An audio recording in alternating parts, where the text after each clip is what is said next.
This is the Homecoming with the Downing Brothers podcast, where we talk about real estate, business, and financial literacy. They live by the motto, dream, plan, execute. Your hosts, Anthony and Anton Downing.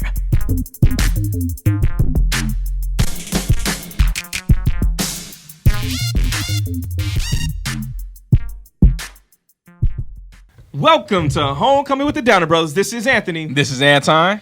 And we're here in the new year. It's 2020. This is... New studio. Yeah, new studio. New phone, who this? Yeah, new surroundings. It's a new season. It's a new season in so many ways. It's a blessing. And we have a great guest today, man. Who do we have on deck today? We have Brittany Middlebrook. I need something more epic. We have Brittany Middlebrook. Hey, I'll take it with the next Middlebrooks. I was like, Brittany Middlebrooks. So Brittany, welcome to the show. Thanks for having me.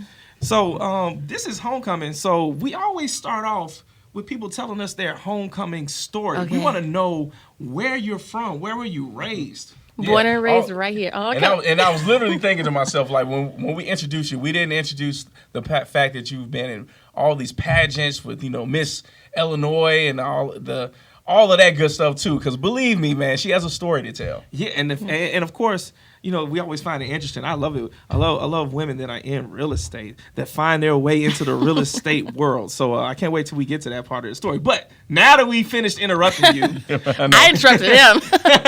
Can you please tell us where you're from? Where's home? Born and raised right here, Chicago, Illinois, South Side. Rap. Yeah. High school? Thornwood High School. So actually, that's South Suburb, South Holland. South Holland. Yeah. Okay. All right. Cool. And we were talking earlier too. You can go ahead and just rep your college too. So this is homecoming. Go ahead. I got DePaul University. Blue Demons. My mom went there. That's very Chicago right there. It is. We get it. So we got all of that in. So yeah. So you grew up South Side, South Suburbs, in between. Mm-hmm. And when you were growing up, were you introduced to like real estate or to business, like through your family or through your friends, or was it a mentor? Like, what's the story? How did you? Unbeknownst to me, I actually was. So my parents own a home. My grandparents had 3 homes. They actually also owned a condo, so they were also landlords. And they also owned a laundromat. So they were business, they're entrepreneurial, and I was there for all of it. Wow. So they purchased a laundromat out in Chicago Heights. They had it for about 7 years. So I remember every weekend we'd be at the laundromat just playing around the aisles, we're going to mom and dad's job. They had corporate jobs, and they also had their side business, which was laundromat. So I was kind of around real estate for a while. I just never really thought consciously, like, okay, my parents are in real estate. They have investment properties. They have their own business. Not until later in life. Oh, wow. I mean, to come from a family that owns businesses, that owns real estate, I mean, it kind of gave you a head start then. Absolutely. And they're so business savvy as well that they always gave me advice and just insight as to what it's like to be an entrepreneur. What's your like first memory as far as like in your family, as far as did you ever witness, or was it like a big moment when somebody purchased a home in your family? My grandfather bought 4. My granny, at the same time? Within 2 or 3 years. To him, they were like a fun thing to do. So with him, he thought they were great investments. He would purchase all these homes and think, I can have a train home here, I can have a fantasy home here and put this there, I can have all my collectibles here. And my grandmother's like, what are you doing with all these houses? So what he started doing was, once you got married, you got a house. Once you fell on hard times, you had somewhere to go put your head at night. So he started with investing and wanting to just do it for himself. But then he realized, for my family, if you fell on hard times or you just had a life change, here's a house for you. Man, the patriarch having that foresight and helping everybody out. Man, I hear that. Man, that's awesome. But can I get a house? Right. So, I mean, back then when you were a child, did you see a future in real estate back then, or you weren't really thinking about Absolutely. I didn't think about it at all. I saw a future as being a lawyer. I love to argue. I was with my twin sister. We were always arguing. So I thought, okay. Twin club. Right? My life is going to be law. And then I realized, okay, no, but I love people. I love connecting. I love communicating. So then I thought, how about public relations? And that's the path that I went down. So DePaul University, I got my degree in PR. And I realized, okay, I still love people. And I found pageantry. And that encompassed my love for people, connections, and also philanthropy as well. Ooh, philanthropy. Sometimes I have a hard time saying philanthropy. But you got there. I got Besides the knot, you got there. Tell that story later. Pageantry sounds so elegant, so like, fashion forward. What was that like? Oh gosh, it's elegant and fashion forward. So I went into the Miss USA system. That's iconically known for being the fashion forward system. So each pageant had its own vibe. And I was talking to Anton about it yesterday. There are more than just one pageant. You have Miss USA, there's Miss America, there's Miss Earth, there's Miss International, and each one has their own thing. If you love fashion, you go to USA. That's where they go to New York Fashion Week. They put you on magazines. You have more opportunity there. Where America's more talent. I know you got vocals, you both do. You would go to Miss America and showcase your talent. Okay. So the Miss USA system. Yes. Fashion forward. What was that experience like for you? Like, what age did you start? I came in at 19, not knowing anything at all, and looked absolutely crazy doing it. So I came in as a baby, and Miss Illinois USA 2011 is like, oh, girl, you're so cute. You can do this. Just try it. And it's like, okay, well, let's see what this is about. Went in, didn't train. I didn't get a coach. I didn't know what to wear, but I got best interview out of 150 girls. It's like, all right, if I could pull something like this, let me go back the next year. Right. Went back, got a coach, poured this money into it, got nothing at all that year because I wasn't being authentically me. And whenever you're not being yourself, it's BS. They can totally snip that out. So I didn't do all that year, and I said, you know what? Third year in a row, I'm not getting my feelings hurt. Your third year was 2013? This was 2014. 2014. Not getting my feelings hurt, so I went to the United States, and then I won that pageant. I said, you know what? This is my year. I'm going to do me. I'm going to be honest. I'm going to be raw. And that won me that year. Awesome. Yeah, so long story short, personality. Yeah. Miss Illinois, shout out, So, awesome. So I mean, is there anything in particular that's like difficult about being in that system as an African American woman? Absolutely. And you have to be very strategic. Whenever you compete, you also have to go, it's not about competing for the crown, it's against the other black girls because there's a quota. And you know that if you see, let's say 3 black girls make the semifinals, there's not space for you. So you have to compete with them to be the best of the black girls, essentially. And I'm not sure how that culture came about, but it's an unspoken rule. And I think it's just seriously not something that we did. And if you were to compete in a pageant, you had to assimilate. So that means getting weaves or wearing wigs, looking as white or as light as possible, to passing for I can be fluid and interact with. It's kind of like code switching in a way. You know how to code switch. Right. Yeah. Yeah. So, I mean, you have, well, I guess, if you didn't know, then once you started this pageant journey, you had to learn to not just code switch in your language, but also like your body language and the way you walk and how you interact with people, how you answer the questions. Yeah, you sure had to learn how to delegate yourself, how to be poised, but then also how to be brandable. And I think that's the overall thing with pageantry with African American women. It's interesting that you talked about how having to, within the pageant, have to compete against other black women, but what we saw in 2019 seemed almost the opposite of that. I'm so excited, finally. I am so excited for that. I guess that kicks off us moving to our homecoming event. So the homecoming event today is the fact that for the first time ever, black women now hold crowns in 5 major beauty pageants. So I think they ran the yard. Yeah, I guess I'll talk a little bit about this. So let's see. Toni Ann Singh of Jamaica was crowned Miss World. Love it. Marking the first time that black women have simultaneously held the titles of 5 of the world's top beauty pageants. Her victory underscored what was already a watershed year in pageantry, which for decades struggled with racism, segregation, and gender stereotyping. So I guess this really does feed into what you were talking about. Like there's different types of adversities for black women, but I guess all of those systems have their own little like politics. Yeah, but I guess in this year though, if they all won, does that mean that they've changed some of their policies or changed some culture? I think it's just we all just grew as a culture and just learned, got educated, and realized that black women are articulate. They can be who they are. They can wear their natural hair, and it's a movement. I'm so here for it. To see Miss USA now Miss Universe have her really short, authentic, keen, curly hair. I could never have competed like that back in 2011.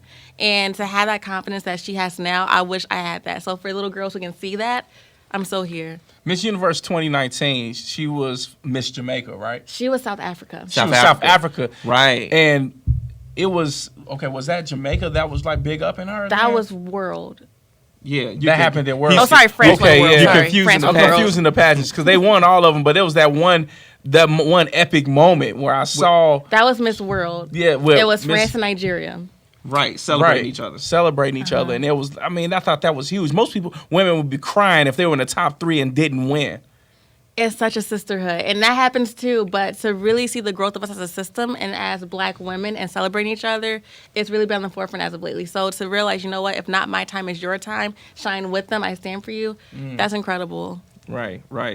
I'm reading here in this article about it. It says that that evolution could influence communities globally where Blackness is rarely held as the standard of beauty. And so to have all 5 of the major pageants be Black, just role models. And with natural hair on with top natural of that. hair, right? Yes. With Because natural I hair. was told coming in, like, you have to get extensions, you have to flat iron that, you have to get a wig. It was just, you just knew you had to. Yeah. Something I saw, some countries, like in the Caribbean, like in Jamaica, some places in Africa, you see people bleaching their skin. And I think that comes out of this whole idea that that they don't feel naturally beautiful enough. They think they have to lighten Like, their lighter is skin. the ideal. And I'm wondering if maybe seeing these winners, especially because some of the winners were dark complected, Ebony, and I'm here for it. right? And I'm like, well, maybe they can be proud of being dark skinned and not think I need to bleach my skin. I'm talking about not just in the United States. I'm talking about in all these countries throughout the diaspora where they can feel like they can be proud of themselves. I would really hope so, but I think that's also a separate, even larger issue that they have to combat. Because there are many amazing public figures now who are darker and brown skin, like you have Lupita Nyong'o, you have amazing other actresses and people who are in the industry, and people are still bleaching their skin. So I don't know if it's going to be a pageant that's going to help that wave of encouraging other people to accept themselves. I would hope so, Right. but I think that's going to be a long road of undoing a lot of mental, I guess, stigmas from that cultures. Right. Yeah. Right. Something right direction, though. So after 2014 your last year, or That's the other one, yeah. man, that's awesome. Every You want to go out on single top too. Like don't win and then come back. You And know? you retire. Yeah. So from there, you moved into Coaching. a business. Mm-hmm. What was the describe name of the this business? business. What was the how did Yeah, that so go? I went back to my degree with public relations and realized throughout my year I did all my own pitching for media, placements, and if I could do it for myself, why not somebody else? So I got incorporated and I started doing pitches and media for pageant winners, delegates, and I realized once I put you here, do you know how to speak? Do you know how to govern yourself? So I started coaching. So now I did an on-stage presentation for coaching. I did styling, wardrobe. I ended up doing everything all in one stop. All in one stop. All in one stop. So a young lady, she's 19 years old and she wants to get into the pageant. She comes to you. And I got her ready. You got her ready. Ready. We spent so much time together learning about who are you as a person, because if we don't know who you are and you don't know, you already lost right there. You have to be able to talk about yourself effortlessly and really convey who you are to the judges. That's Right. number one. Then we talk about your styling, how can we communicate on stage. We talk about what are your hot topics, what's going on current events, how can we make you sound refined. So a lot went into it. Right. And you prep for about 9 months for about 30 seconds on stage. Yeah. What? Because you said 9 months. 9 months. For You 30 you're seconds in the on stage. gym. You're doing cultural events, and then you have your first walk, 30 seconds. You get another walk, another 30 seconds. Top question, another 30. So yeah, for less than 5 minutes, you have all that prep. That is crazy. Like, it's so much time, energy, sweat, blood, The sweat, tears, whatever. and the money. Pageants are not cheap at all. Yeah, and so you created a business around this where now you have these clients that you're guiding through this 9-month process. Yeah. And you created a business out of that. I did. And then I moved on to directing. I realized I still have a patch for pageantry, not coaching so much. And so I ended up taking over my system that I won in, actually. So I had a whole state pageant, brought in producers, and I produced a pageant. Wow. You Yeah. produced a pageant too. Yeah, I produced it. So I went from contestant, I went to judging, I went to being the publicist, and then I ended up being the director and producer. Man, you are a true entrepreneur. I milked it for all. Right. You said let's Well, do it all. When we talk about people creating a small business or creating a business in general, to be successful at that, we always look at filling a need, right? So you found a need and then you answered it, right? Absolutely. So the need was, especially for Black women, was the need for coaching, for direction. To be refined, yeah, and to feel like they had someone with them throughout that process, because it can be really overwhelming coming in as someone who's new and not knowing anything about the industry, and you don't know about the unspoken rules, and then you're like, okay, well, how come I'm being treated this way, or how come I don't have this opportunity? Because no one's there to kind of shape you to what's going to happen, prepare you. Silence. Man, I know. Man, that's shook. You are clearly organized. Because I don't see do you see 9 months of us getting ready for a pageant? I'm thinking to myself, man, like, based off your talent, it was already talent ready, so you don't need 9 months at all. Why is she being so nice? I know, this man. is definitely not true. Nah, I came at you not too, Celeste. It's not that nice. Man, don't gas him up now. He does not need help. Yeah, I don't need help. Hold on, let me get my head back. It's too big. Man, pat that back in. I'm patting it back down. All right, well, coming after this break, we're gonna go to Anton's definition of the day. That's right, Anton's definition of the day. All right, the definition of the day is entrepreneur, a person who organizes and operates a business or businesses, taking on greater than normal financial risk in order to do so. Man, so we need more entrepreneurs. Entrepreneurs are job creators. Absolutely. When I think sometimes we talk about developers, and some people kind of interchangeably talk about a developer and a general contractor, but a developer is somebody who has a vision and for what could be, and then they go out and hire a bunch of people in order to execute that vision. And as an entrepreneur, which is what you are, you know, you had. I'm sure that there's a bunch of people or services that were required in order to be able to bring a young woman to a pageant. How many jobs were created because you decided to create your business? Ooh. Okay, hair, makeup, stage, at least 6 or 7, because you have to go behind the scenes and also in front, and you have judges, so it's a lot that encompasses that. Mm-hmm. Yeah. And so, like, without entrepreneurs, you know, the economy comes to a standstill. I mean, I know a lot of times people see the Fortune 500 companies, you know what I'm saying, the big factories and things of that nature, but without small businesses, without people, without entrepreneurs that have something they're very passionate about and finding the answer to a need that's out there in the market, then the economy wouldn't move around. Right. So we need entrepreneurs like you. Like us. Like us. Like us. Because when we do our renovations, you know, it starts with the lender. You know, and that's one job right there, the loan officer, the mortgage broker. And then from there, your realtor. 2. That's another job right there. And then your real estate attorney. 3. The home inspector. 4. If you're doing a 203K loan, you need a 203K loan consultant. 5. And then from there, you have the contractors that are going to actually do the renovation. 6, 7, 8, 9, 10, 11, 12.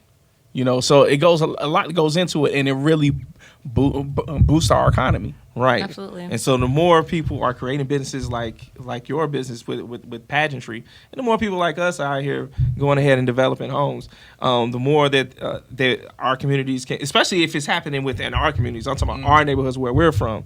You know, we need more people in our neighborhoods creating businesses and becoming entrepreneurs, and not just, you know, when people stop hiring, figuring out what can they create for themselves. You know, it's so dope too. Within my little pageant community, we're getting into real estate now. So I'm a realtor. I have a girlfriend who's a lawyer now, so she does my transaction with the law side of it. Okay. You have deconstruction. So Dominique Jones, she has her own construction company. So pageant girls are agitating the forefront to different entrepreneurial avenues within real estate, coincidentally. And so now we're just banding together and making it happen. Yeah. And brown girls too. I like that. That was a shout out to Dominique Jones. Yep.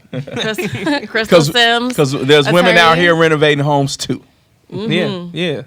And you know what? I mean, if you're in pageantry, you're looking at you know, fashion design, you're looking at presentation and this and that and the other. So I mean, in real estate, when it's time to sell that house, you're looking at the presentation of the home. Absolutely. I think you're bringing a special eye to this. I do. And also just figure out who you are, what your story is. So if you're looking for a home, where do you see yourself ending up? Do you want to have a family? Are we looking for more of a rental? Finding that story and helping you just envision what you need, someone that's blank, I feel in the missing pieces to that too. Yeah. So if there was something that is your favorite part of being a realtor? Let's transition, right? We're talking about being a realtor. What is your favorite part of being a realtor? What brought you to it? It's so cheesy, but making dreams come true. Because with first timers is you have a goal in mind. You're not sure how to get there. You're a little unsure of yourself. You might even be afraid and you're apprehensive. But to have someone who's really reassuring of this is the process. I got your back. Let me worry so you can just enjoy this. I want to take that on. So to help you realize, okay, I want a single family home for my future 2 kids and my dog. Let me vision that for you. I like dreams. Right. I like dogs too. You like dogs? All right. But she was talking to our mother about her dogs earlier today. Man, she loves both Zeus and Cooper. That's cute. But anyway, yeah. So excuse me. We're gonna move to another segment, and we call this the Dream Plan Execute Moment. So this can be from your pageant days, or it can be as a realtor, wherever you want to draw this up from. But can you give us your dream plan execute? Something you dreamed of, the plan that you did to make it happen, that you wrote out to, and how you took the action to execute on that. Can I switch it up for you in honor of the new year and resolutions? Okay. How about Go right ahead. my dream for this year and what I want to happen and how to execute it? Okay. I can do that too? Yeah, you can. Okay. So I have a couple goals. I really want to do 1 transaction a month for this year, but also I really want to be really philanthropic. So I adore giving back. So if I can net enough to give back to different charitable causes, that would be amazing for me. So this is a year that I want to make more of an impact within my community. Awesome. And we would get there by being consistent with my leads and being diligent and knowing all that I can about the market as of right now. And yeah, just being really my business. Right. Well, I talk about this all the time. In order to make dreams come true, there's a series of relationships that get you there. And if your goal is to meet, to sell 1 or 2 homes a month, and so you're trying to get somewhere between 12 and 24 homes, it's not going to happen just because of what you do singularly by yourself. It's about the relationships that we have. The relationships we have with, and if you're a realtor, the relationships that you have with the attorneys and the lenders, because a lot of times they'll kick back referrals to you for clients who are looking to do with X, Y, and Z. And so if you have enough relationships with enough people, you'll meet your goals. And so I strongly suggest to people this year that you work on developing your relationships. Build relationships before you build houses. Absolutely. That's for everybody out there, y'all. Let me say it one more time. Build relationships before you build houses. Because if you build the right relationships, no matter what career you're in or what business that you're trying to build, if you have the right relationships, those opportunities will come to you. Absolutely. Ain't that a word? Yes. Hey, man, that's how we're gonna start out. 2020, right there. Yeah. And I don't. If you look at successful people, and I know a lot of us on Instagram and Facebook right now, right? And you see these people who are highly successful, you'll see them throwing parties. And think about who they're celebrating with. They're probably celebrating with the people who helped get them to where they are. So it's a series of relationships. No one throws a party by themselves. They don't sit there and pop a bottle in a section by themselves. So you have to ask yourself, did you develop the relationships around you that are going to get you to where you want to be? And if you're not around the people that are going to help you get to where you want to be, the lifestyle that you want to live, then you need to really change your circle and develop the relationships with the people who are going to get you to where you want to be. So who are you celebrating with when your birthday comes? Who are you having that promotion party with? Who are you celebrating with when you sell that house? The people who got you there. So build those relationships, everybody. I'm just feeling something right now. And you won the pageant that way. We saw P. Diddy celebrate his 50th birthday party, and you saw all the people that he was celebrating with. These were the people he was doing music with, that he was producing. It was to see him popping bottles of his own alcohol, that Ciroc and whatnot. Look.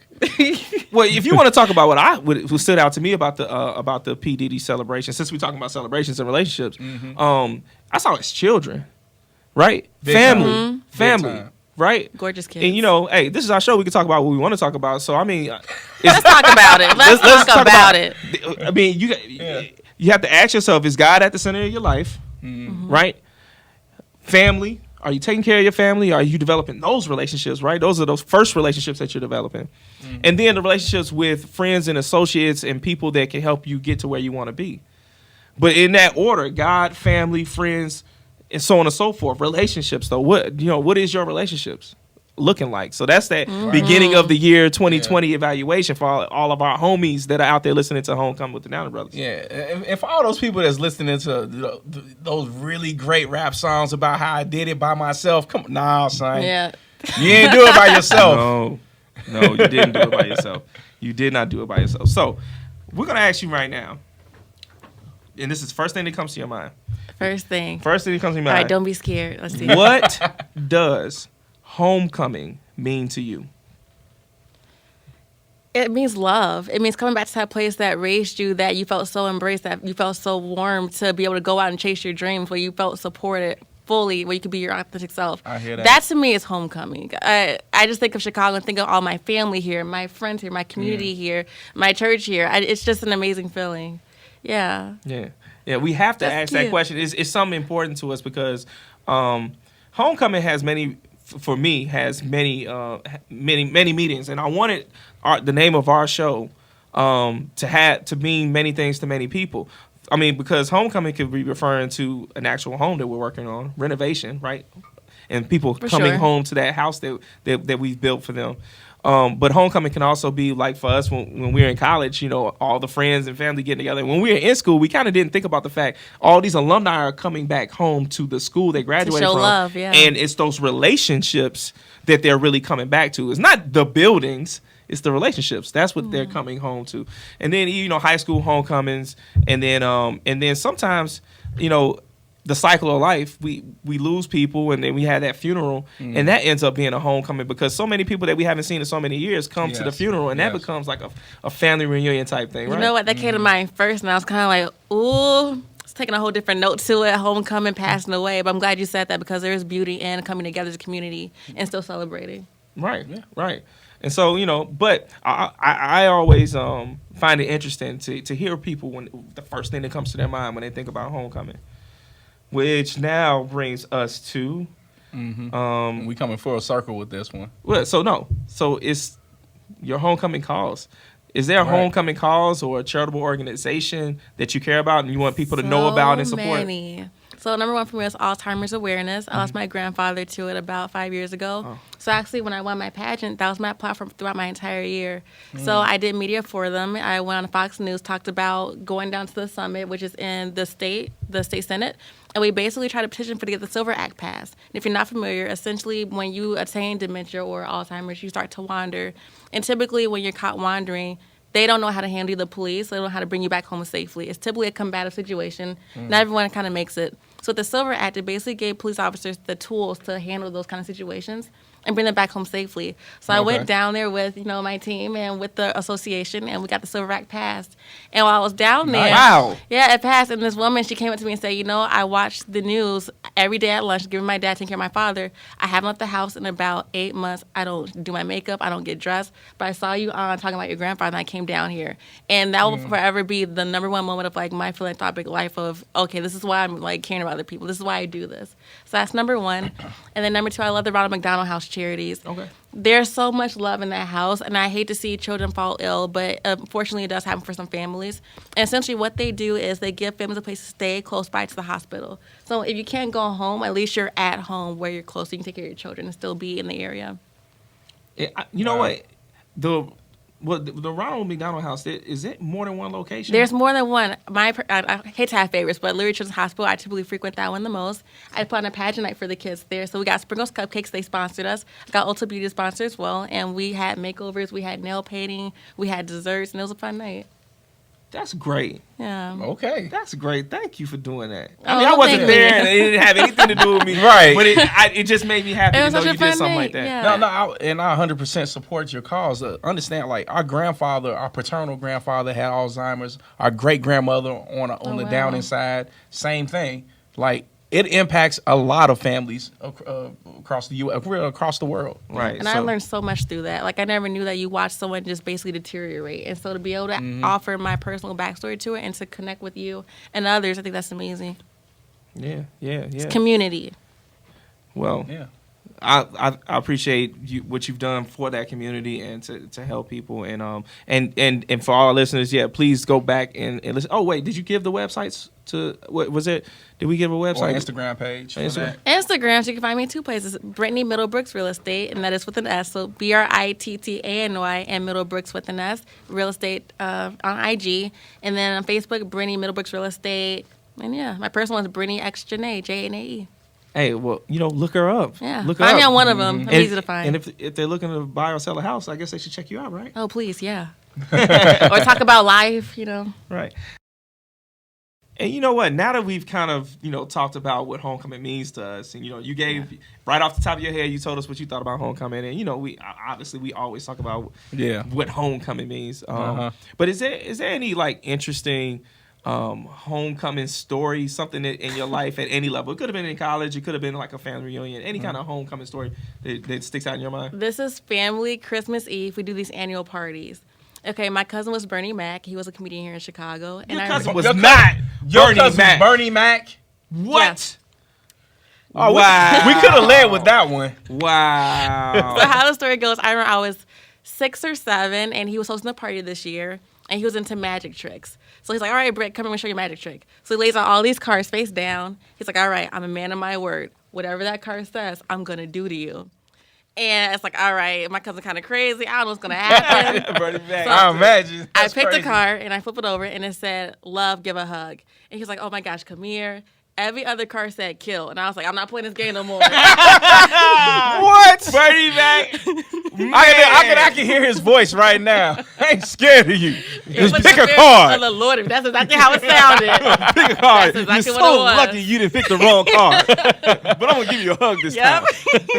Man, we love Never Bernie played Mac, it again. man. Rest in power to Bernie Mac, man. That's an interesting, man, wow. I mean, Yeah. that must have, growing up, had to have been fun. So much fun. I didn't see him that often, but when we had the big homecomings, like holidays, he was there. And it was all love. Yeah. That's what's up. Dope. Yep.